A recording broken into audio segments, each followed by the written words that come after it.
Letter में कौन सी बातें और उसके बाद किस ईयर में बहाल किन शिक्षकों का वेतन कितना होगा ये मैं निकाल कर दिखा दूंगा। देखिए लेटर, ये 5वां पॉइंट था लेटर का। बिहार विद्यालय विशिष्ट शिक्षक नियमावली 2023 यथा संशोधित के नियम 8.1 के अंतर्गत प्रावधान है कि विशिष्ट शिक्षकों को स्थानीय निकाय नियमावली 2020 के तहत उन्हें प्रदान किए गए पूर्ण वेतन संरक्षण पे प्रोटेक्शन प्राप्त करेंगे एवं नियम 8.2 में प्रावधानित है कि इसके अलावा इस नियम के प्रभावी होने पर उनका वेतन फीडमेट मैट्रिक्स के अनुसार, फीडमेट मैट्रिक्स मैं आपको दिखा दूंगा अगले वीडियो में, अनुसार दे होगा। अन्य भत्ते राज्य सरकार की प्रचलित दरों के अनुसार महंगाई भत्ता, मकान किराया, जिसे महंगाई भत्ता यानी डीए मैं कह रहा हूँ, मकान किराया, एचआरए की बात हम लोग करेंगे, चिकित्सा भत्ता जो सबको 1000 मिलता है इसकी भी बात करेंगे, और शहरी परिवहन भत्ता शामिल है। अभी तक ये शहरी परिवहन भत्ता बीपीएससी टीचर को भी नहीं मिल रहा है, लेकिन इसकी चर्चा यहाँ पे है। तो ये शहर वालों के लिए शहरी परिवहन भत्ता, तो ये किसके लिए है ये मैं भी नहीं समझ पाया हूँ। अभी तक किसी को, बीपीएससी वाले को भी नहीं मिला है, और ये मिलता है कि नहीं ये आगे की बात है। अतः निर्देश दिया जाता है कि द्वितीय सक्षमता परीक्षा उत्तीर्ण विशिष्ट शिक्षकों का प्राण भी बनना शुरू हो गया है और उनके वेतन संबंधित कार्य भी शुरू कर दिए गए हैं। लेकिन हम लोग यहाँ विशिष्ट शिक्षक जो कि सक्षमता 1 उत्तीर्ण करके वेतन के मोहताज इंतजार कर रहे हैं, तो एक तो खबर आया कि 31 तारीख तक वेतन हो जाना चाहिए। किसी कारणवश अगर आपका नहीं होता है तो अप्रैल माह में निश्चित ही आपका वेतन हो जाएगा, अगर एचआरएमएस में आप कोई मिस्टेक नहीं किए होंगे तो। चलिए हम लोग बात करेंगे सबसे पहले 2003, 2005 और 2007 में बहाल शिक्षकों के मूल वेतन और पे मैट्रिक्स को लेकर के। देखिए वेतन आयोग जो होता है वो ना बीपीएससी पे लागू है और ना ही नियोजन इकाई पे और ना ही विशिष्ट शिक्षकों पे वो लागू होगा। उसकी अनुशंसा 8वां पे प्रोटेक्शन के लिए जब लागू होगा तो किया जाएगा, उसके अंतर्गत हम लोगों को रखा जाएगा, या फिर से चाइनीज ये वेतन जो बना है बनाया जाएगा, ये आगे की बात है। इस पे हम लोग चर्चा आगे वीडियो में करेंगे। ये अलग से राज्य सरकार चाइनीज वेतन बना देता है। चलिए हम लोग बात करेंगे सबसे पहले 2003 और 5 में बहाल विशिष्ट शिक्षक जो नियोजन इकाई पे थे, उनका मूल वेतन जो था, मूल वेतन वो था 30,420।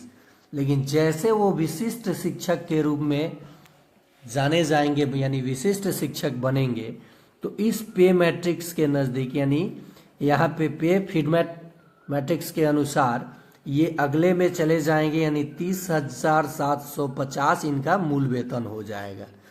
अगर जिन शिक्षकों का मूल वेतन 30,420 था नियोजन इकाई पे 2024 तक, वो अगर विशिष्ट शिक्षक के रूप में योगदान दिए हैं तो उनका मूल वेतन हो जाएगा 30,720। अब वही चीज देखिए, ये 30,720 हुआ, वही चीज यहाँ चर्चा किया है कि संरक्षण, वेतन संरक्षण पे प्रोटेक्शन प्राप्त करेंगे। नियम 8.2 के प्रावधानित है कि इसके अलावा नियमावली प्रभावी होने पर उनका वेतन फीडमेट मैट्रिक्स के अनुसार दे होगा। अन्य भत्ते यानी जो डीए है, जो विद्यालय अध्यापक को मिलता है, यानी एक राज्य कर्मी को सब चीज मिलता है लाभ, वो सारी लाभ उन मूल वेतन पे उनको दिया जाएगा। तो हम लोग बात करेंगे सबसे पहले 30,750 मूल वेतन पे। कितने मूल वेतन पे? 30,750। अब इसका आपको अगर डीए 53% मिलता है तो 53% के अनुसार आपका जो डीए होगा 16,298 रुपया हो जाएगा। ओके, उसके बाद आपका जो एचआरए 5% के अगर हिसाब से आपको मिलता है, जिस हिसाब से मिलता है उस हिसाब से आप निकाल सकते हैं, तो HRA अगर 5% के हिसाब से मिलता है तो यह आपका हो जाएगा 1538 रुपया। कितना? 1538। और मेडिकल तो सबको मिलता है 1000, तो 1000 ये हो जाएगा। सबको जब हम लोग जोड़ेंगे तो ये आ जाता है 49,586 रुपये आपका पैसा बना।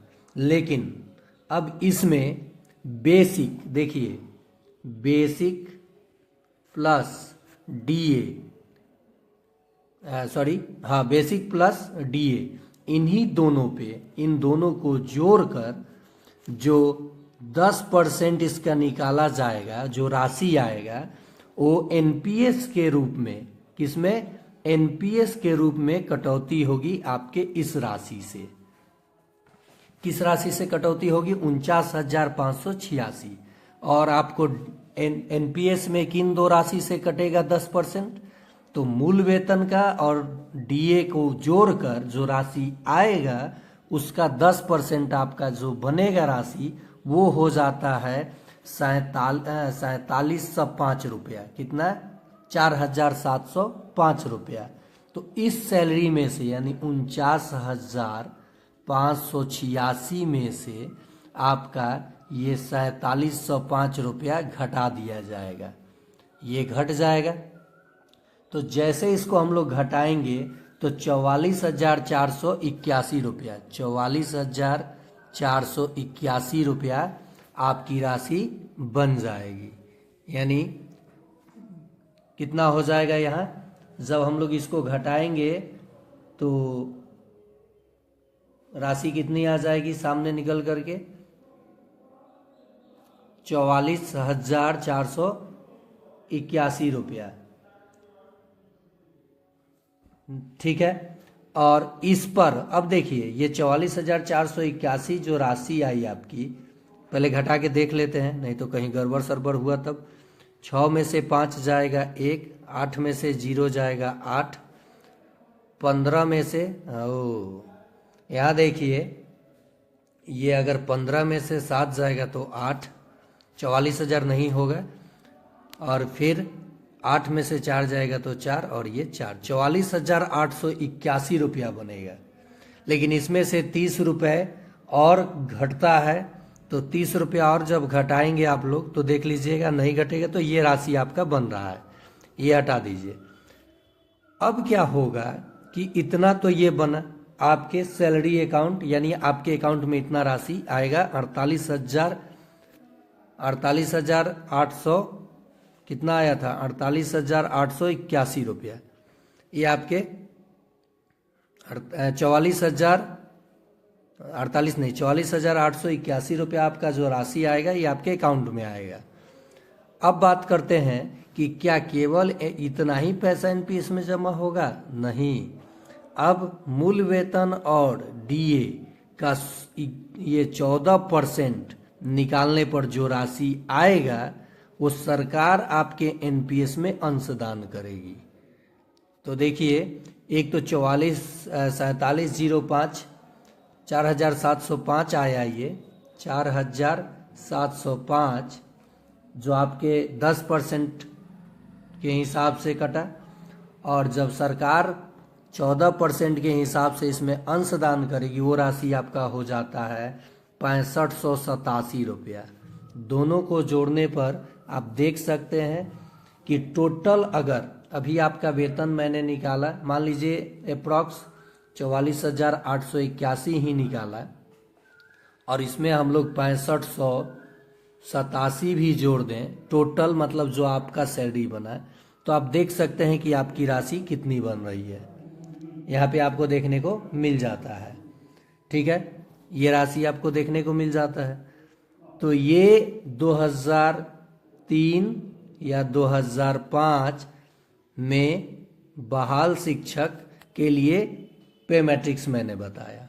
अब ठीक इसी तरह अगर मैं बोलूं, इसी तरह से मैं आपको दिखाऊं कि 2007 में जो शिक्षक बहाल हुए, नियोजन इकाई पे जब वो थे तो उनका मूल वेतन था या है 29,530 रुपया। तो इसके नियरेस्ट जो जब वो विशिष्ट शिक्षक बनेंगे विशिष्ट, तो उनका मूल वेतन चला जाएगा, इसके नियरेस्ट जो मूल वेतन है वो है 29,850। ये सब चाइनीज मूल वेतन है। पे प्रोटेक्शन में तो हम लोग आते नहीं है, पहले ही मैं बात बता रहा हूं, लेकिन 8वें मूल वेतन जब लागू होगा तो उस पर बात कहा गया है शिक्षा मंत्री के द्वारा कि वो प्रोटेक्शन शिक्षकों को देने के लिए उस पर बात किया जाएगा। लेकिन क्या कुछ होगा तो ये तो आगे की बात है, भविष्य की बात है। यानी जो शिक्षक 2007 में बहाल हुए वो नियोजन ही गए 2024 तक, इनका मूल वेतन अगर इतना था तो वो विशिष्ट शिक्षक के रूप में मूल वेतन 29,850 हो जाएगा। अब जब मूल वेतन हो गया 29,850, तो अब इस मूल वेतन को मानते हुए उनको इस राशि का डीए जो होगा 53%, कितना 53%, और फिर आपका हो जाएगा एचआरए 5%, फिर हो जाएगा मेडिकल। तो 53% के हिसाब से इनकी जो राशि आएगी 29,850 का 15,820, कितना 15,820। फिर इनका जो एचआरए 5% के हिसाब से होगा 1492, कितना 1492 हो जाएगा, और 1,000 मेडिकल हो जाएगा। तो ठीक जब ये राशि जब हम लोग जोड़ेंगे तो ये 2 9 2 11 के 1 9 2 11, और ये देखिए 0, और ये 9 2 11 और 5 6 ना होगा, तो यहाँ 2, फिर ये 6, और 8 8 16 4 20 के 0 और 1 21, तो 21 का 1 हो जाएगा, और फिर ये 4 8। टोटल सैलरी इनका जो बन गया 48,162। अब मूल वेतन और डीए को जोड़ेंगे, जो राशि आएगा उसका 10% जब एनपीएस में कटेगा तो उसकी राशि हो जाती है 4567। कितनी 4567 रुपए। मैं राउंड फिगर में ही ले रहा हूँ, पॉइंट में अगर कुछ आ रहा है तो उसको छोड़ रहा हूँ, ठीक है, आप ये समझ सकते हैं। तो ये इतना पैसा 48,162 में से जब हम घटाएंगे तो राशि हो जाएगा 43,595 रुपए, यानी उनके अकाउंट में इतनी सैलरी बन जाएगी। अब इसके बाद तो आप समझ गए होंगे कि ये जो 29,850 और 15,820 को जोड़ेंगे तो उसका फिर 14% सरकार आपको एनपीएस में अंशदान कर देगी। तो टोटल आप लोगों को यहाँ फायदा होते हुए दिख रहा है, और होना भी चाहिए। सेवा निरंतरता का लाभ मिलना भी चाहिए। जब सेवा निरंतरता का लाभ आपको मिलता है तो समझिए कि वरीय आप बन गए, यानी वरीय शिक्षक आप ही रहेंगे, जो वरीयता को लेकर के। लेकिन हाँ, अब बात है कि आप लोगों में से वरीय कौन होगा। अब विशिष्ट शिक्षकों में से क्या सक्षमता 1 पास शिक्षक वरीय होंगे, क्या सक्षमता 2 पास वरीय शिक्षक होंगे। सक्षमता 2 हो सके कि आप ही के ग्रुप के लोग सक्षमता 2 दिए हों, हो सके आप ही के ग्रुप के लोग जो नहीं दिए हैं सक्षमता 3 देंगे। तो उनमें वरीय कौन होंगे, इसके लिए जब लेटर जारी होता है मैं गहन अध्ययन करूंगा। सरकार के द्वारा कोई अगर लेटर आता है तो उस पर मैं पुनः विचार करते हुए वीडियो बना करके आपको समझाने की कोशिश करूंगा। और कोई भी शिक्षा से जुड़ी खबर, शिक्षा विभाग से जुड़ी कोई भी खबर अगर सामने निकल करके आती है तो मैं आप तक एकदम सरल भाषा में पहुंचाने की कोशिश करूंगा। अब मैं बात कर लूं यहाँ पे कि ये तो मैंने बताया 2003, बड़ा वीडियो हो जाएगा इसलिए अब यहीं पे स्टॉप कर दूंगा।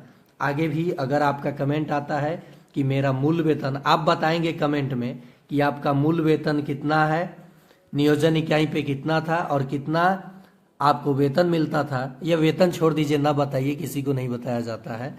मूल वेतन आपका कितना था तो और किस साल आप बहाल हुए हैं, तो मैं उस पर आपका वेतन अप्रैल से जो मिलने वाला है निकाल करके वीडियो बनाकर बता दूंगा। 2007, ठीक इसी तरह से 2013 में बहाल शिक्षक, 2011 में भी टेट के आधार पर बहाल शिक्षक, और जब समय समय पर जो शिक्षक बहाल हुए उनका किस पे में आते हैं, पे स्केल उनका क्या है और किस नियरेस्ट में वो जाएंगे, और उस पे सारे लाभ राज्यकर्मी वाला उनको मिलेगा। इस पे मैं आगे वीडियो अलग से बना दूंगा।